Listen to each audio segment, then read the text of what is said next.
Experiencing a black screen or no sound on your Ford Sync system? It's often due to software glitches or outdated firmware. First, try a hard reset. Press and hold the power button for 10 to 15 seconds to reboot. If that doesn't work, update your sync software.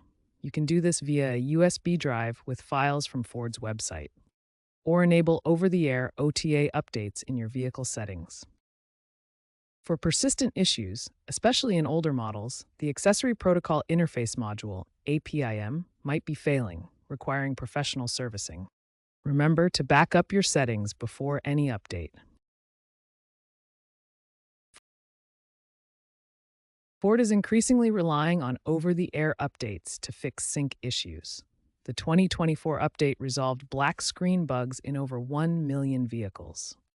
The future looks promising with Sync 5 expected in 2026 models using cloud-based processing for improved reliability.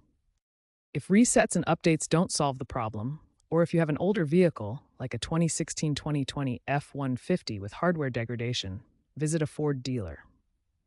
Module replacements can cost $200 to $1,000. Be aware of aftermarket audio mods as they might cause problems after software updates. Stay proactive with updates to minimize downtime.